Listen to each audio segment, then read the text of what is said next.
whether to attend or not, or whether to attend or not to attend is your decision as a leader. And I would not take offense for you not coming, because I have nothing to do with you. You know, I heard somebody saying that, that I'm unhappy somebody has not come to accompany me to church. Sam, what you need in church is the priest, the choir, and the congregation, and the service is on. Whether a member of parliament is in church or not, that will never dilute the quality of the service. We go to church to listen to the sermon, to praise and worship. And if the church choir is present, the congregation is present, you know, and in fact, the Bible says where 2 or 3 are gathered, that's where God is. That's all you need, 2 or 3.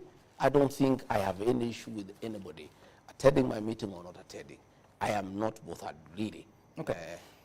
You're not bothered, you say. Yet, if, as you say, that there are plans to impeach you, if an impeachment motion makes its way to Parliament, you will need members of Parliament to make a case for you, because it is them that vote. That is their decision, Sam. My position is very, very clear. I was elected by the people of Kenya, okay? It is the people of Kenya who will confirm whether I'm working well or not.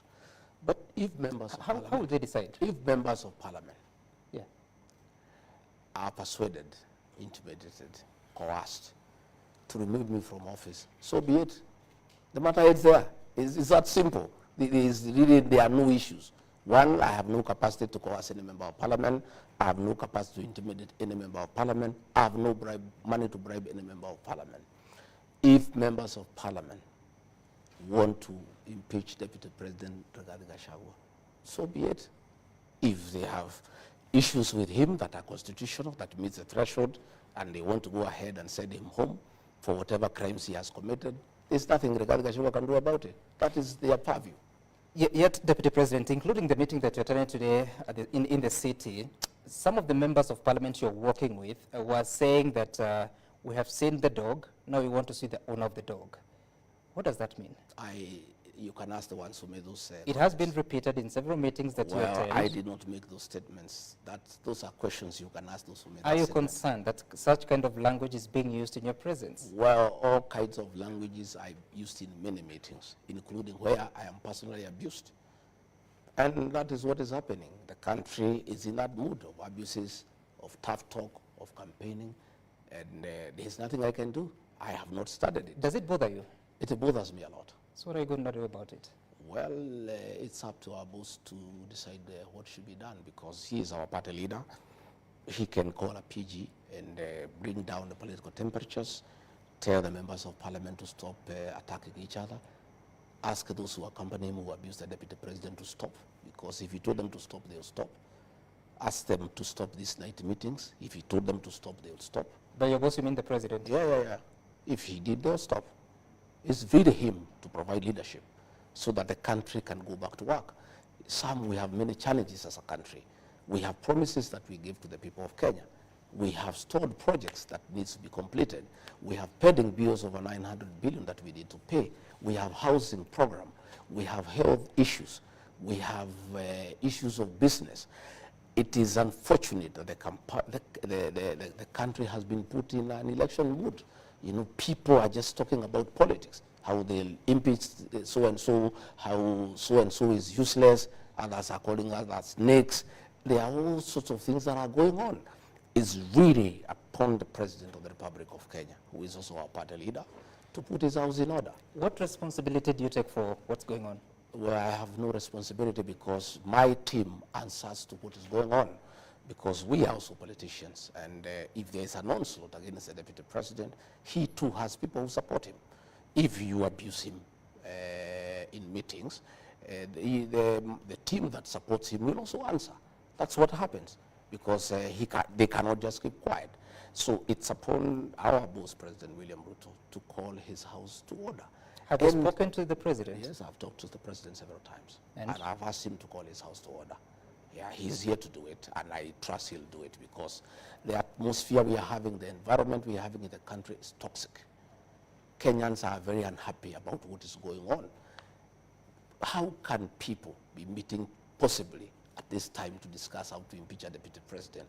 when the country needs a lot of work to be done, when we have roads that have stalled for years, when we have people who cannot pay hospital bills, when we have challenges of water, when we have issues of a good business environment. How insensitive can we be to the Kenyan public that we can sit to discuss on how to dispose of a deputy president who is in office when there are very many issues of very great concern to the people of Kenya? I would rather, if it were possible, all of us to agree to go back to factory settings and be very fair to the people of Kenya. We were just elected 2 years ago. We have not delivered on the promises that we give the people of Kenya. Yet we are back there now saying so-and-so is bad, talking about 2027. Even some people had started talking about 2032. People are looking for running mates. People are saying Gachagua will not be this, so-and-so will be this, so-and-so can join with the so-and-so. I mean, it's very unfair to the people of Kenya. It's extremely insensitive.